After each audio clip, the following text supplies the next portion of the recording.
Hi guys, എല്ലാവർക്കും പുതിയ ഇന്നത്തെ ചില ക്ലാസ് നോക്കാം.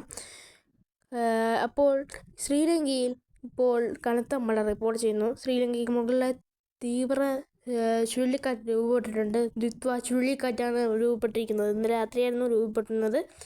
ഈ ദിത്വ ചുഴലിക്കാറ്റ് ഇപ്പോൾ അതിവേഗം തന്നെ മറ്റന്നാൾ തന്നെ തമിഴ്നാട്, ഒഡീഷ, ആന്ധ്രാപ്രദേശ് സംസ്ഥാനങ്ങളോട് എത്താൻ സാധ്യതയുണ്ടെന്നാണ് കാലാവസ്ഥാ നിരീക്ഷണ കേന്ദ്രം അറിയിച്ചത്. അതുകൊണ്ട് തന്നെ ശ്രീലങ്കയിലും തമിഴ്നാട്ടിലും ആന്ധ്രാപ്രദേശിലും ഒഡീഷയിലും ജാഗ്രത നിർദ്ദേശം നൽകി. ശ്രീലങ്കയിൽ ഇന്ന് രാവിലെ റെക്കോർഡ് മഴ റിപ്പോർട്ട് ചെയ്തതായി കാലാവസ്ഥാ നിരീക്ഷണ കേന്ദ്രം അറിയിച്ചു.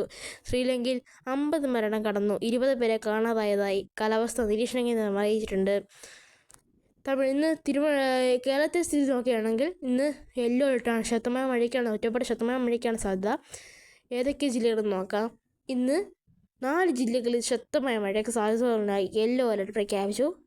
തിരുവനന്തപുരം, കൊല്ലം, പത്തനംതിട്ട, ഇടുക്കി ജില്ലകളിലാണ് യെല്ലോ അലർട്ട് ഉള്ളത്. ഇതിൽ രാത്രിയോടെ കനത്ത മഴ റിപ്പോർട്ട് ചെയ്യാൻ സാധ്യതയുണ്ടെന്നാണ് കാലാവസ്ഥാ നിരീക്ഷണ കേന്ദ്രം അറിയിച്ചത്. ചുഴലിക്കാറ്റ് കേരളത്തിലോട്ട് അടുക്കാനും സാധ്യതയില്ല. ഇത് നേരെ ശ്രീലങ്കയിൽ നിന്ന് വടക്കോട്ട് സഞ്ചരിച്ച് തമിഴ്നാട്, ഒഡീഷ, ആന്ധ്രാപ്രദേശിലോട്ട് നീങ്ങാനാണ് സാധ്യത. ചെന്നൈക്ക് സമീപം കയറാനാണ് സാധ്യത. മണിക്കൂറിൽ 65 കിലോമീറ്റർ വേഗതയുള്ള ശക്തമായ കാറ്റ് വരെ ഇത് കൈവരിക്കാൻ സാധ്യതയുണ്ട് എന്ന് കാലാവസ്ഥാ നിരീക്ഷണം അറിയിച്ചത്. ഇപ്പോഴത്തെ കാലാവസ്ഥ നന്ദി.